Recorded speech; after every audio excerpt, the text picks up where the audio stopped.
오늘 본문의 말씀 요한복음 7장 37절에서 44절의 말씀을 통하여서 하나님께서 우리에게 생수의 강이 흘러나오는 삶이 있습니다, 이런 제목으로 말씀을 주시는데, 그 첫 번째 메시지는요, 예수 믿는 자에게는 생수의 강이 있다 하는 사실입니다. 자, 우리 38절 같이 한번 읽어볼까요? 38절, 나를 믿는 자는 성경의 이름과 같이 그 배에서 생수의 강이 흘러 나오리라 하시니, 이렇게 써있죠. 그 배에서 생수의 강이 흘러 나오리라. 나를 믿는 자는, 여기서 배라는 건 뭘 말할까요? 우리 내장이 있는 배라기보다도 인간의 깊은 내면, 좀 어려운 말로 말하면 인간의 전인격, 쉽게 말하면 우리 마음 깊은 곳에서 생수의 강이 흘러 넘치게 된다 하는 그런 메시지입니다. 주님께서 이렇게 우리에게 말씀하시는 까닭은, 인간에게는 누구나 채워지지 않는 갈망이, 목마름이 있는데 이 세상 것으로는 도저히 채울 수도 없고 채워지지 않는다 하는 의미를 우리에게 말씀하고 계십니다. 그래서 이사야 선지자는 이사야 55장 1절에서 이렇게 말합니다. 오라, 너희 목마른 자들아, 물로 나오라. 돈 없는 자도 오라. 너희는 와서 사 먹되 돈 없이 값 없이 와서 포도주와 젖을 사라. 너희 목마른 자들아, 물로 나오라. 돈 없이 값 없이 포도주와 젖을 사라. 마시는 걸 말하고 있죠. 그 다음에 이사야 12장 2절과 3절에서는 보라, 하나님은 나의 구원이시라. 내가 신뢰하고 두려움이 없으리니 주 여호와는 나의 힘이시며 나의 노래시며 나의 구원이심이라. 그러므로 너희가 기쁨으로 구원의 우물들에서 물을 기르리라. 기쁨으로 구원의 우물들에서 물을 기르리라. 이렇게 말씀하고 있어요. 여러분, 우리가 살면서 우리의 목마름, 우리의 갈증, 무엇으로 채울 수 있을까요? 이 세상에 어떤 것일까요? 돈, 명예, 권력, 영광, 부귀, 어떤 걸로 우리의 갈증을 채울 수 있을까요? 많이 이런 것들로 우리 갈증을 채운다면은 돈이 많은 사람이 자기의 목숨을 끊을 일도 없겠지요.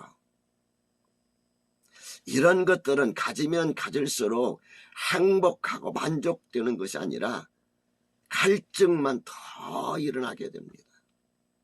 그런데 주님께서는 말씀하시기를, 예수 믿는 자에게는 이런 갈급함을 채울 수 있는 생수의 강이 있다라고 말씀하십니다. 얼마나 다행인지 모릅니다. 저와 여러분, 예수님 주시는 생수의 강물로 여러분과 저의 갈증을 채워나가시기를 우리 주님의 이름으로 축원합니다. 둘째로, 누구든지 목마른 자는 마실 수 있는 생수입니다. 37절 말씀 같이 한번 읽어볼까요? 시작. 명절 끝날 곧 큰 날에 예수께서 서서 외쳐 이르시되 누구든지 목마르거든 내게로 와서 마셔라. 명절 끝날 곧 큰 날, 명절 끝날 곧 큰 날이 어떤 날입니까? 요한복음 오늘 7장 2절에 보면은 초막절입니다. 초막절. 2절에 보면 유대인의 명절에 초막절이 가까운지라. 그래서 예수님의 아우들이 예수님을 향해서 이런 말을 하죠. 당신의 행하는 일들을 제자들에게도 보이도록 여기를 떠나 유대로 가소서 스스로 스스로 나타나기를 구하면서 이런 촌구석에서 묻혀 사는 일하는 사람은 없습니다. 이 일을 행하려면 자신을 세상에 나타내소서. 그러기 위해서는 예루살렘에 올라가소서. 이렇게 할 때 예수님께서 뭐라고 그랬습니까? 내 때는 아직 이르지 아니하였다.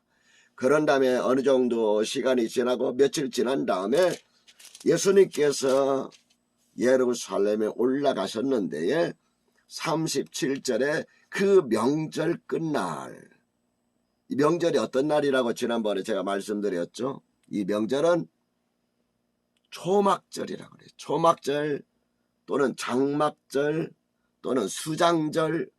초막절이라는 것은 풀로 얼기설기 일주일 동안 머무를 집을 짓고 거기 거하기 때문에 초막절이라고 하는 거고, 장막절이라는 것은 이스라엘 백성들이 40년 동안 광해에 이렇게 방황하면서 텐트 생활하는 것을 기념하기 위해서 지키는 날이기 때문에 장막절이라고 한 것이고, 수장절이라 하는 것은 가을철 모든 가을거지를 다 끝내고 나서 그걸 창고에 차곡차곡 다 쌓고 나서 짓는 절기이기 때문에 수장절.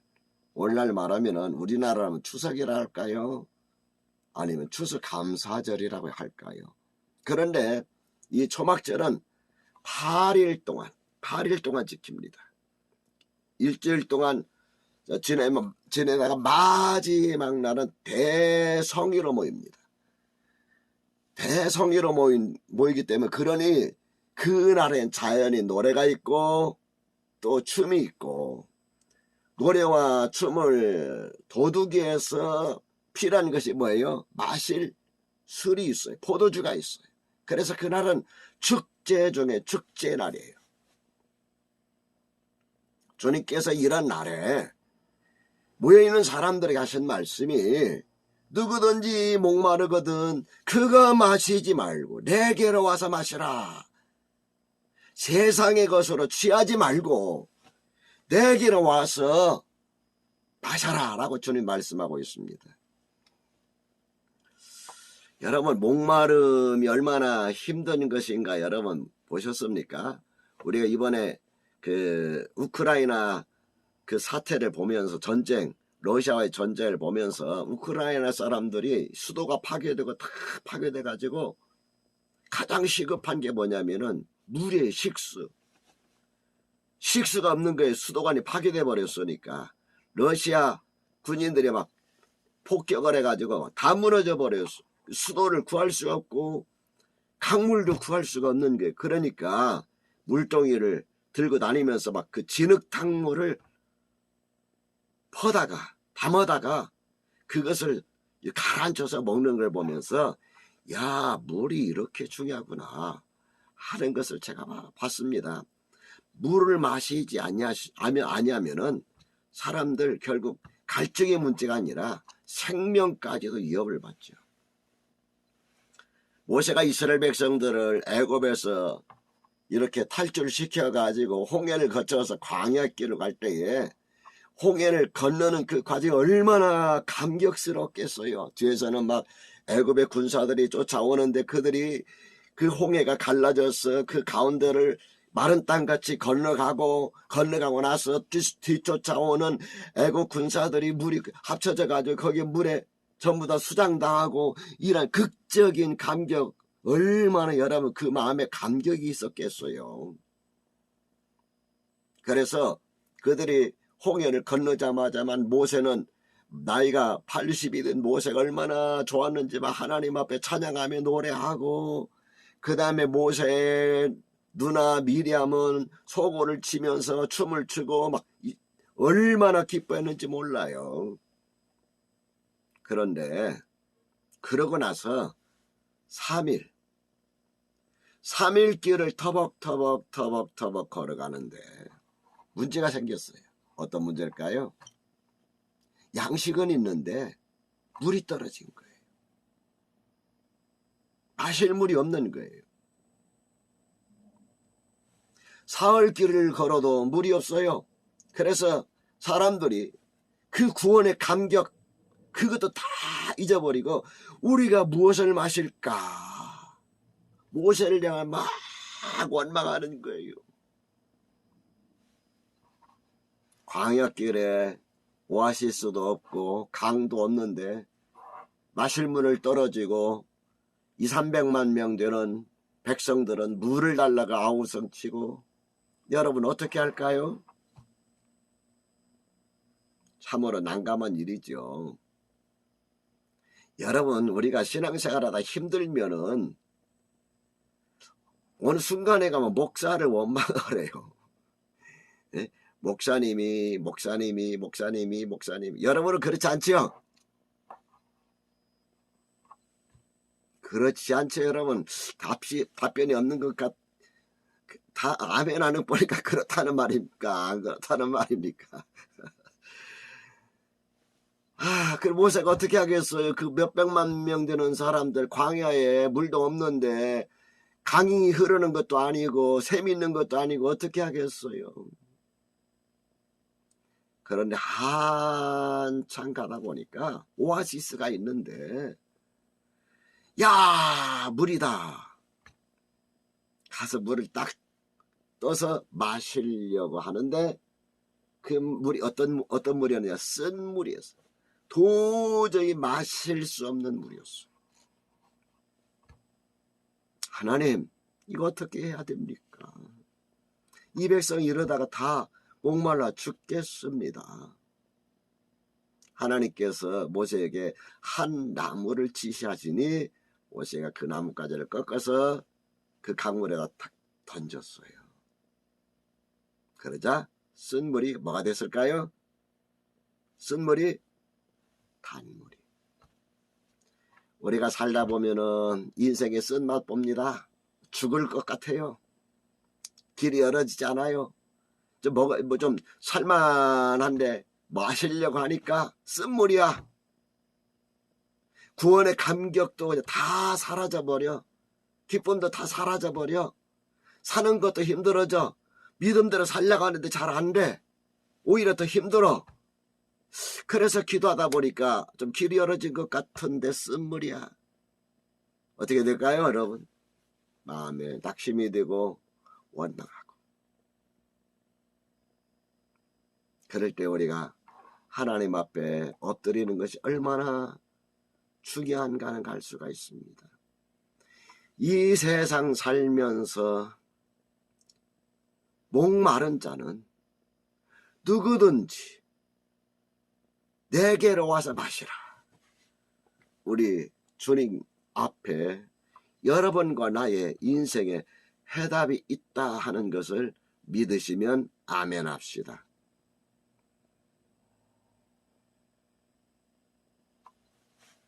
제가 이번 이제 코로나를 겪고 있는데, 제가 목, 금, 토, 일 이제 나흘째잖아요. 겪고 있는데, 저희 집은 여러분이 와서 아시겠지만 복층이잖아요. 복층. 사모님 아래층, 나는 2층. 근데 문제가 생겼어요. 뭐냐면 우리 사모님이 너무 저한테 신경 쓰다 보니까 막 기력이 막 툭툭툭 떨어졌어요. 응급실에 실려갈 정도가 됐어요. 그런데 제가 어떻게 할 수가 없잖아. 할 수가 없어, 제가. 그래서 큰딸, 둘째 딸 문자하고 통화하고 해가지고 결국은 큰딸 집에 가기로 했어요. 했는데 가기 전에 그래도 코로나 검사를 한번 하고 가자. 우리 사모님이 그렇게 이야기를 하더라고요. 그래서 토요일 날 코로나 검사하러 갔어요. 거기 가면 안 되니까, 코로나 걸려서 가면 안 되니까 갔는데 확진 판정을 난 거예요. 우리 사모님도 확진 판정이 난 거예요. 제가 그런 걸 보면서 뭘 느꼈느냐면, 야, 남편으로서, 내가 목사지만 남편으로서 해줄 게 아무것도 없구나. 나는 코로나 때문에 지금 여기 2층에 갇혀있고 내려갈 수도 없고, 우리 사모님은 응급실에 실려가야 할 수밖에 없고, 그래서 둘째 딸이 막 일찍 퇴근하고 이제 오기도 하고 막 그랬는데 제가 할 수 있는 게 아무것도 없어요. 야, 이런 경우도 있구나. 제가 하나님 앞에 고백했습니다. 하나님, 내가 할 수 있는 건 아무것도 없습니다. 하나님이 하셔야 합니다. 누구든지 목마른 자는 내게로 와서 마시라 그랬잖아요. 내가 주님께로 나갑니다. 주님께서 도와주세요. 역사해 주세요. 주님은 우리 삶에 뜻하지 아니하는 어려움 당하고 뜻하지 않은 쓴물 같은 인생의 쓴맛을 보면서 실패를 경험해 살을지라도 주님 앞에 나아갈 때 주님은 그것을 마실 수 있는 단물로 생수로 만들어 주셔서 여러분과 나의 갈증을 해결해 주신다는 걸 우리 기억하시고 아멘 합시다. 셋째로, 생수의 강은 성령님이 주시는 넘치는 은혜입니다. 자, 39절 말씀 같이 볼까요? 39절, 이는 그를 믿는 자들이 받을 성령을 가르쳐 말씀하신 것이라. 그를 믿는 자들이 받을 성령을 가르쳐 말씀하신 것이라. 그를 가르쳐 놓고 예수께서 아직 영광을 받지 않으셨으므로 성령이 아직 그들에게 계시지 아니하시더라.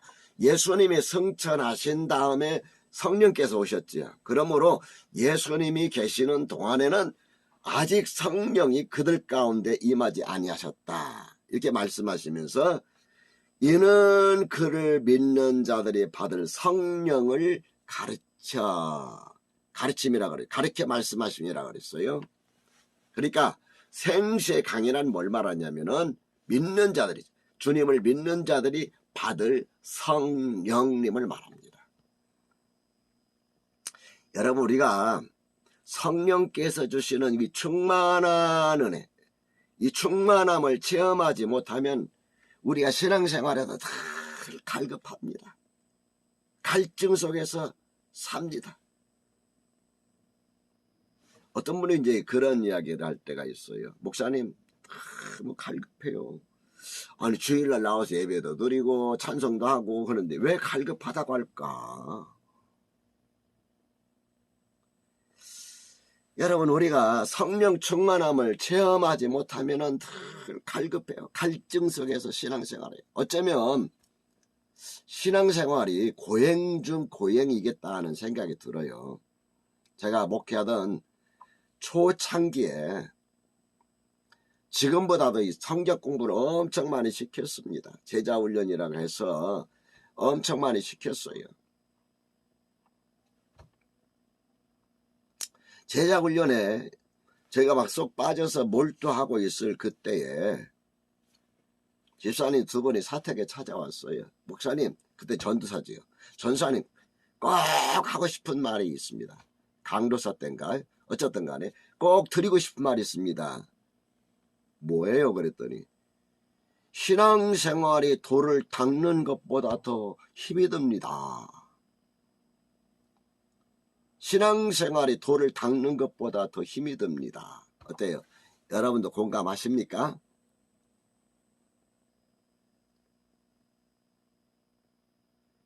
여러분이 문자를 보내고 제가 보는 데까지 3초 걸려요. 그러면서도 보태서 하는 말이 목사님, 전사님, 성경을 배우면 밥이 나옵니까? 떡이 나옵니까? 시험 문제에 나와서 출세를 할 수가 있습니까? 틀린 말도 아니에요. 그죠? 얼마만큼 제가 여러분 성경 공부를 빡세게 시켰는지 아시겠지요? 지금은 여러분이 뭐 하고 싶은 분만 하세요. 그런데 옛날에는 안 하면 안 됐어요. 강제적으로 다 했어요. 성경 통독시키고 강제적으로 성경 구절 두 구절 외우고 숙제 안 하면 야단치고 그랬어요.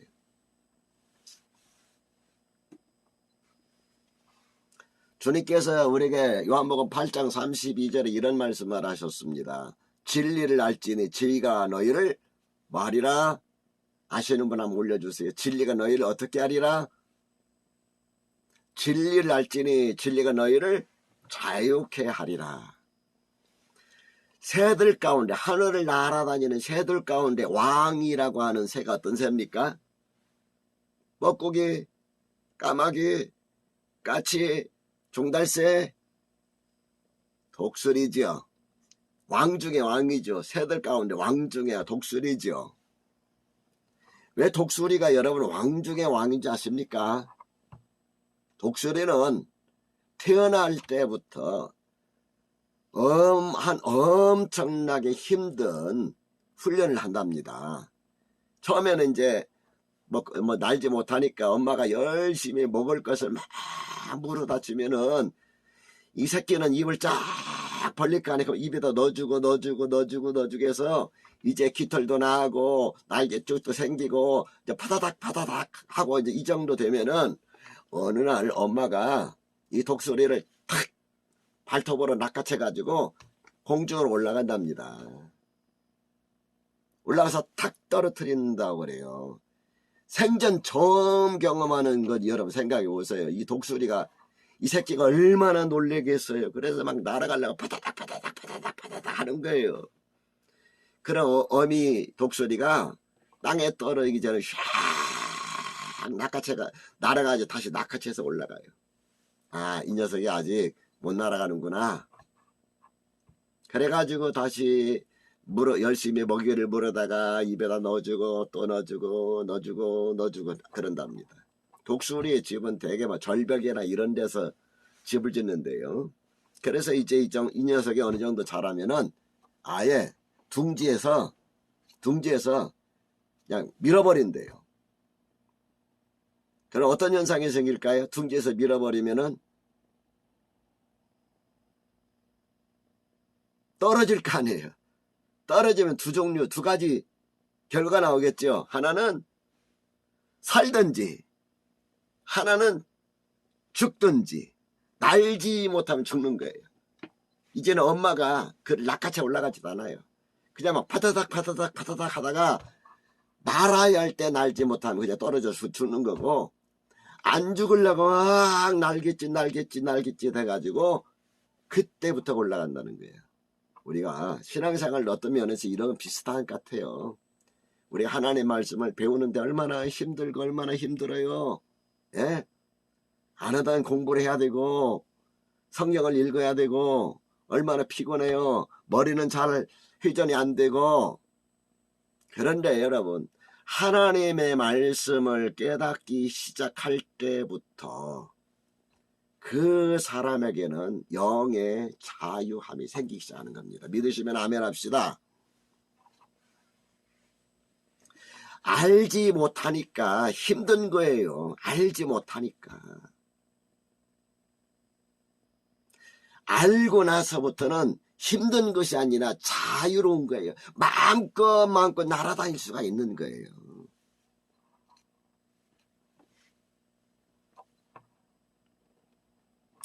마찬가지로 신앙생활을 내 힘과 내 의지와 내 노력으로만 하려고 하면은 고행이나 마찬가지입니다. 고행. 오히려 산속에서 절간에서 돌을 닦는 스님들보다 더 고행이 될는지 몰라요. 왜? 그 사람들은 세상 거 다 버리고 산속에 들어가서 맨날 그러잖아요. 근데 우리는 아침이 되면 일어나서 밥을 먹고 직장에 나가야죠. 일을 해야죠. 저녁에 돌아와야죠. 그리고 또 잠자야죠. 새벽에 또 새벽기도 작정한다고 또 일어나죠. 얼마나 고달퍼요. 또 여러분 직장생활 쉽진 않잖아요. 사바 세는 거 쉽지 않잖아요. 또 얼마나 많은 유혹들이 있습니까? 이런 걸 다 떨쳐버리고 이겨내려고 하니까 이게 너무 힘든 거예요. 그래서 신앙생활은 내 힘으로만 하려고 하면은 고행하는 것보다 더 힘들다. 아마 여러분도 이 부분에 동감할 거예요.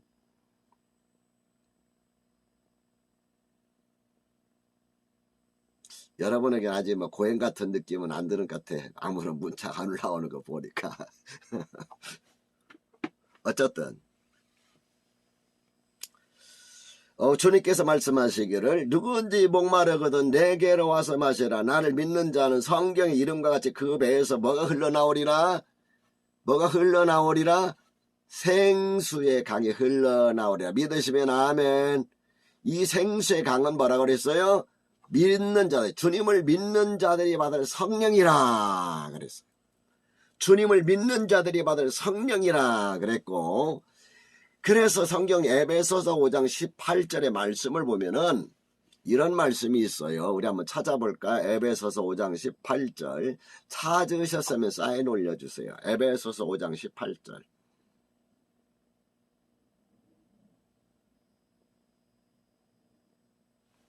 네, 찾았습니다. 그럼 있습니다.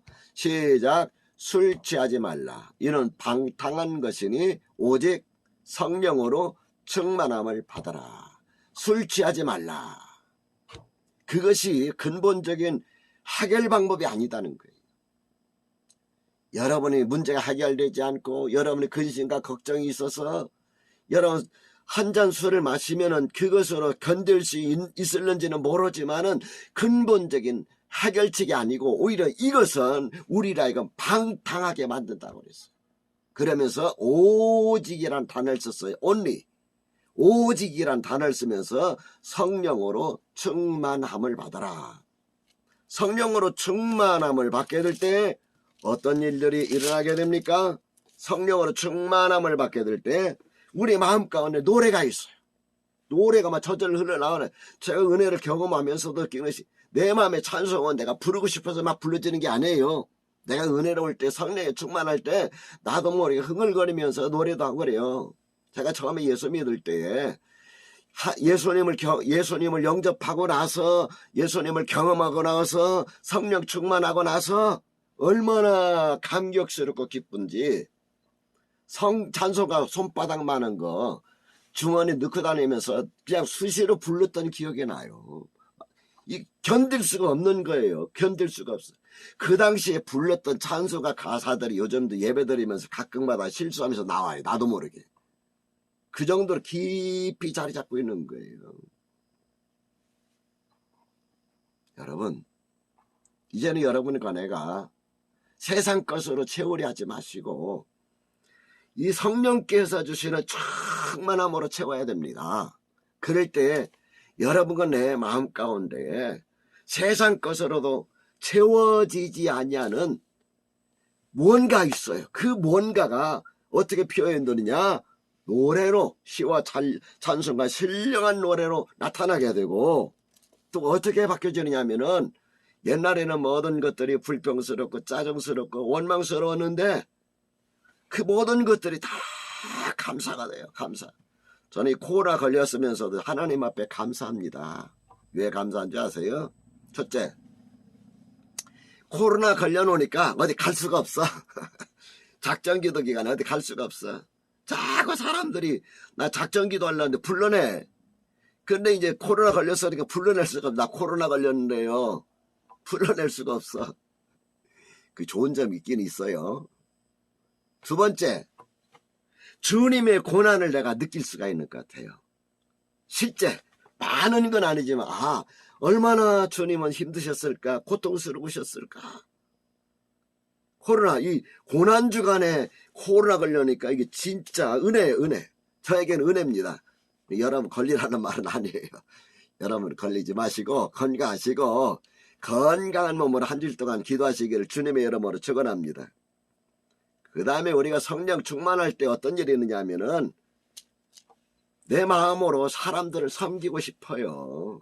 제가 이 코로나에 걸려가지고 이제 참 우리 사모님 일정에서 뭐 그냥 응급실로 실려가야 할 그 상황인데 나를 간호해 줘야 이제 먹을 거 위로 올려줘야 되는데 나는 또 우리 사모님이 안 좋다고 이제 문자가 전화 오면은 내려가 볼 수도 없고 얼마나 힘들어요. 한번 생각해 보세요. 그런데 참 감사하게도 이 마곡까지 또 음식 배달하시는 분들이 있어요. 누군지는 한번 밝히겠습니다. 야, 참 섬김이 이런 거구나. 여러분 우리가 마음의 은혜 떨어지면은 그것도 못해요. 마음의 은혜 떨어지면은 단체 문자 할 때 에이 목사님 건강을 위해서 기도하겠습니다. 문자 못 보내요. 목사님도 여전히 뭐 사람이네. 그냥 끝나버리지. 여러분이 막 격려 문자를 보내는 그 순간 막 힘이 나는 거예요. 하나님의 은혜입니다. 여러분 기억합시다. 생수의 강은 성령께서 주시는 은혜라는 것. 그 작정 한 주간 동안 성령께서 주시는 그 은혜 충만해서 세상 것으로 채워지지 않는 여러분의 갈급함을 채우시기를 우리 주님의 이름으로 축원합니다.